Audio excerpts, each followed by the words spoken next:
Le JT vous est présenté par Alliance, Frédéric Le Temps, à 1 avenue Raoul-Laurent, à Saint-Dizier. Alliance, avec vous de A à Z. L'exposition La Meuse vue par les peintres au musée barrois de Bar-le-Duc du 19 mai au 23 septembre 2018. Jeudi dernier avaient lieu les Olympiades des maisons de retraite de Vitry-le-François, la garden party des bénévoles des associations caritatives à Ligny-en-Barrois mercredi dernier. Partons à la rencontre de l'entreprise métallifère de Chamouillé. Et nous terminerons avec les 20 ans d'initiative Haute-Marne qui accompagnent les créateurs et repreneurs des entreprises de notre département.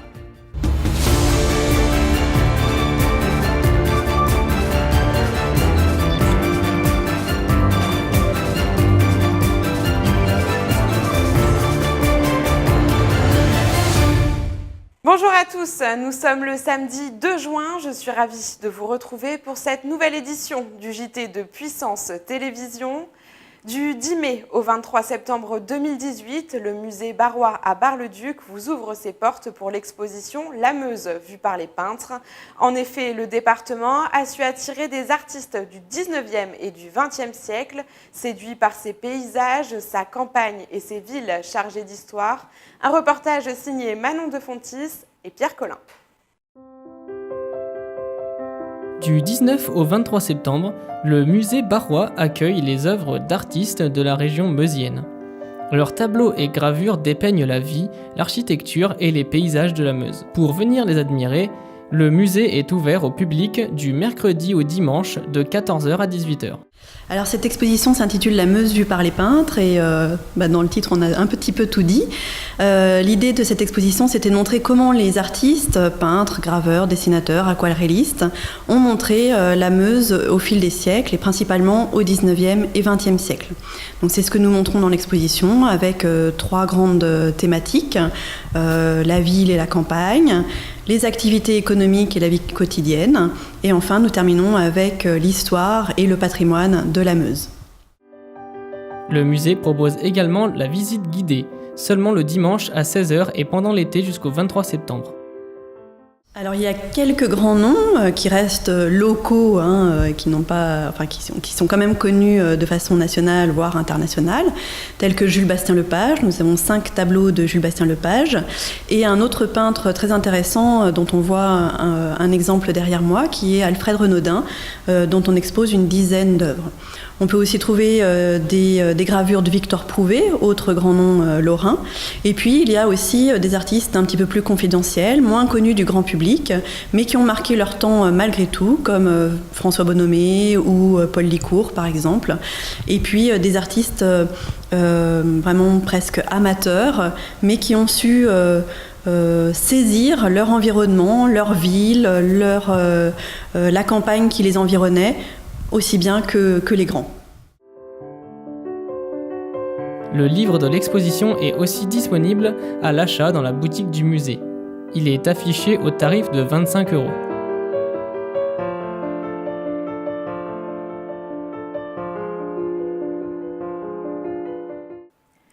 Vendredi, l'EHPAD Arc-en-Ciel fêtait le 10e anniversaire de ses Olympiades des maisons de retraite à Vitry-le-François. Un moment de convivialité partagé par une dizaine d'EHPAD en Marne, au programme lancer de fléchettes, chamboule-tout ou encore jeu de réflexion. Un reportage de Sylvain Pinault et de Nicolas Noël. Il n'y a pas de pointe, je fais plus on n'a pas assez bien travaillé cette année. On est assez fiers de fêter les 10 ans de cet événement, qui est un événement important pour les structures médico-sociales de l'arrondissement de Vitry, puisque les Olympiades réunissent les maisons de retraite, publiques et privées du secteur vitryat, mais également le foyer Jean Muller, qui est un foyer pour personnes handicapées. Comment ça s'organise les Olympiades ? C'est déjà un travail de longue haleine, puisqu'on reçoit quand même des personnes qui sont soit dépendantes, soit atteintes d'un handicap. Donc il faut réfléchir en amont à une structure qui soit suffisamment grande pour pouvoir les accueillir. Sur l'arrondissement de Vitry, c'est l'EHPAD Arc-en-Ciel, donc l'EHPAD du centre hospitalier qui est dimensionné pour le faire. Donc chaque année, on reconduit cette opération.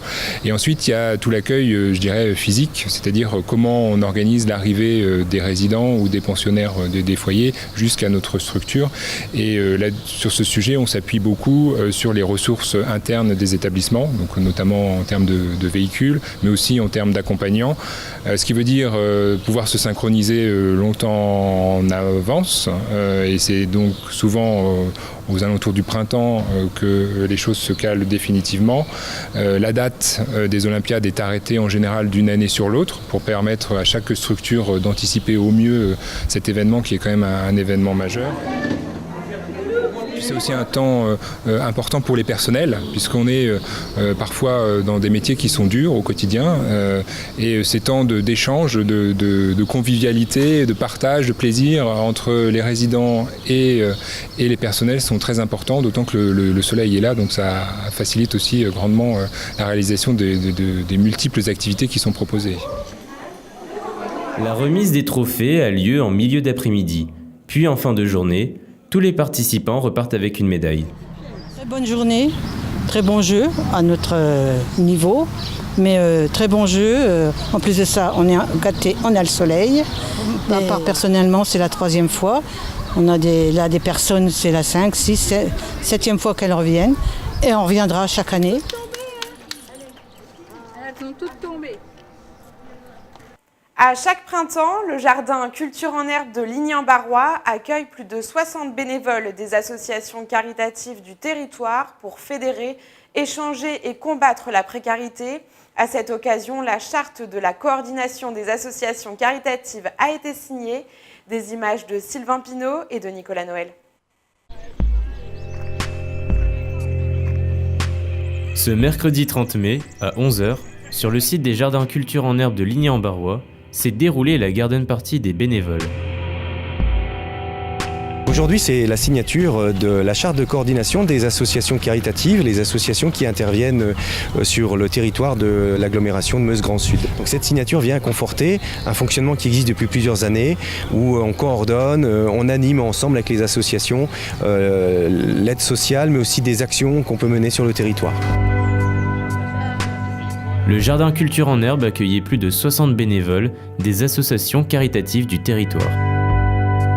Toutes les associations caritatives œuvrent avec le même objectif, sans penser, on va dire, à une quelconque préséance. Ce qui nous intéresse, c'est que les foyers, les personnes qui ont besoin de nous soient, en capacité d'avoir une écoute et une réponse à notre mesure, que, en tout cas, nous souhaitons ardemment que cette charte régule, si le besoin en était, nos relations, encore une fois avec le seul objectif qui est que les personnes qui ont besoin de nous trouvent une réponse et une réponse adaptée, quel que soit notre, pardonnez-moi cette expression, notre niche ou notre secteur d'intervention.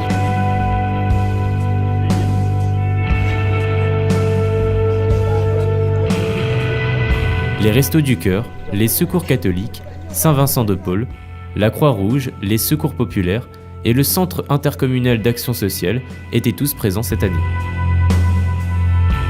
Aujourd'hui, en fait, c'est en même temps l'occasion de se retrouver, d'avoir un moment informel avec les associations. Je pense que c'est important d'avoir des temps réguliers avec les partenaires avec lesquels on travaille tout au long de l'année.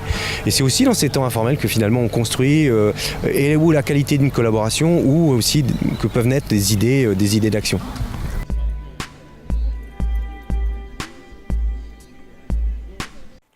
Partons maintenant à la rencontre de l'entreprise Métallifère à Chamouillé. Elle traite près de 1500 tonnes de déchets chaque mois. Elle recycle des objets métalliques en ferraille et en aluminium. Plus d'informations dans ce sujet, signé Pierre Collin et Manon de Fontis.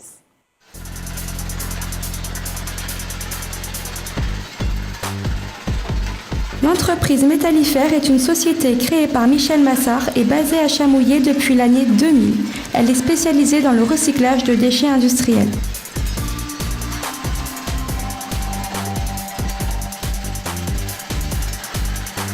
Notre activité principale, c'est le recyclage industriel. Donc on fait principalement tout ce qui est recyclage des ferrailles et métaux des usines. On rachète aussi beaucoup aux particuliers qui vident leur maison, qui se débarrassent, etc. Des ferrailles et différents métaux.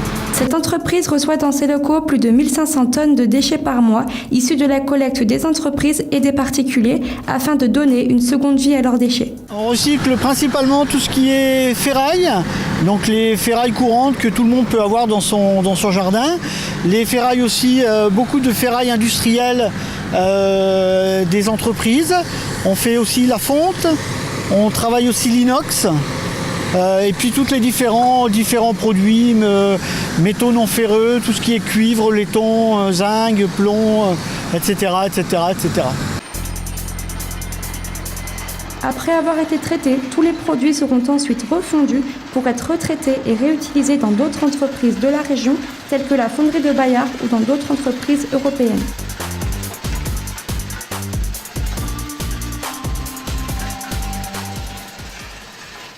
Retour en images sur Initiative Haute-Marne qui fêtait ses 20 ans à l'espace Camille Claudel. En effet, ils accompagnent les créateurs et repreneurs d'entreprises de Haute-Marne en leur apportant des financements en fonds propres. Un reportage signé Audrey Tézan et Nicolas Noël. Récemment, l'association Initiative Haute-Marne fêtait ses 20 ans. Les membres s'étaient réunis à l'espace Camille Claudel à Saint-Dizier pour célébrer 20 ans de bénévolat.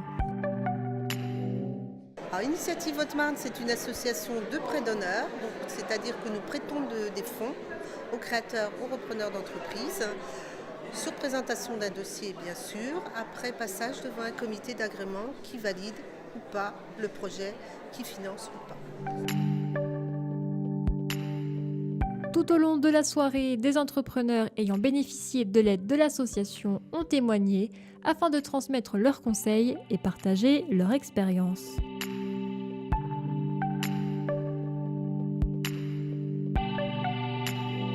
Ans, ça se fête. Et ce soir, outre notre promotion de l'année que nous fêtons tous les ans, nous souhaitons mettre en avant tous les bénévoles parce que c'est une association.